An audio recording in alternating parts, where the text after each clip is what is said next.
Now let's turn our attention to Africa, to the Democratic Republic of the Congo. Violence has erupted there again. 2 bomb blasts took place today in the eastern city of Bukavu. They were accompanied by indiscriminate gunfire. At least 11 people have been killed, about 60 were injured, and the visuals coming in are gruesome. The blasts, like I said, took place in Bukavu. It is the capital of the DRC's South Kivu province. The city was recently taken over by the M23 rebel group. It's a militant group backed by the neighboring country of Rwanda. The M23 group has been fighting against the DRC government. It has been capturing territory since the beginning of the year. Bukavu is the second major city it captured. M23 rebels and their allies were holding a rally there today. It was the biggest public gathering since they overran the city about 2 weeks ago. Today was supposed to be about displaying strength and control. Instead, we saw chaos and bloodshed. The M23 rebels have blamed the attack on the DRC government, on President Felix Tshisekedi. But they haven't provided any proof so far. And proof probably won't matter much to the rebels right now. They will likely want to hit back, possibly by going after another city in the region, causing the conflict to spiral out of control again.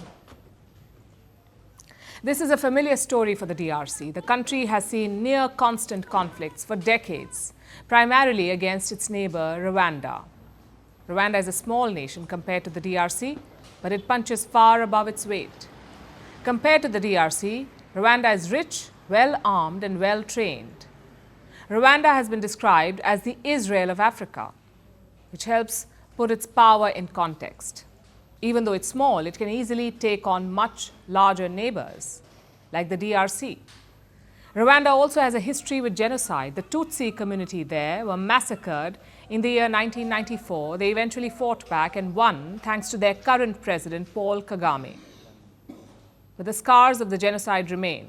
The Tutsis are determined to never let it happen again.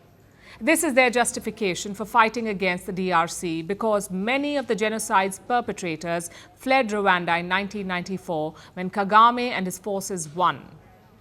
So the defeated militants took refuge in the neighboring DRC. They still have an armed militia there called the FDLR. So whenever Rwanda attacks the DRC, it says it is going after the genocidal militia. But that is only part of the reason for the current hostilities. Another reason is minerals. The DRC holds massive mineral reserves: gold, lithium, cobalt, coltan. The DRC has all of them, especially the country's eastern region, where all the fighting is taking place. Dozens of militias are active in the region. They take over a mineral deposit.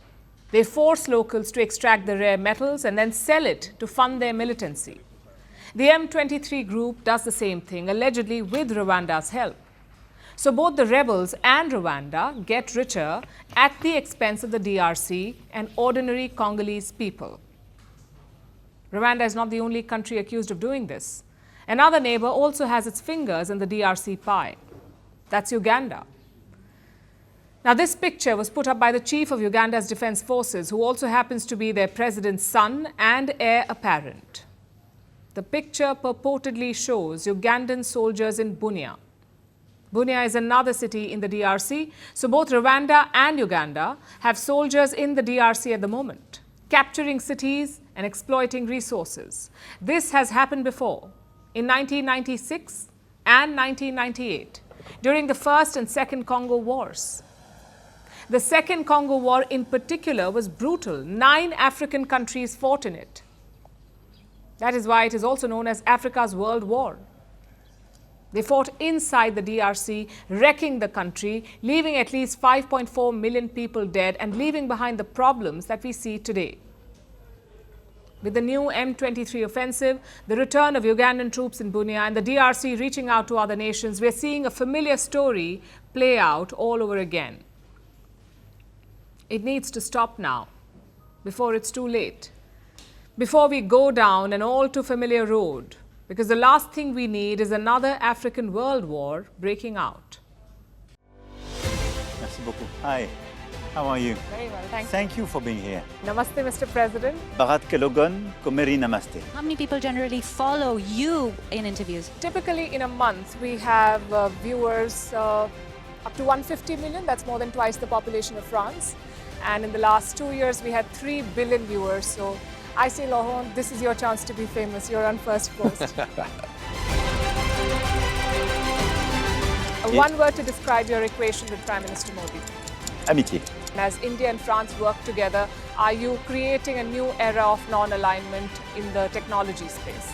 India is a training superpower. 1 million engineers a year, more than all of Europe and the US combined. So we have that partnership.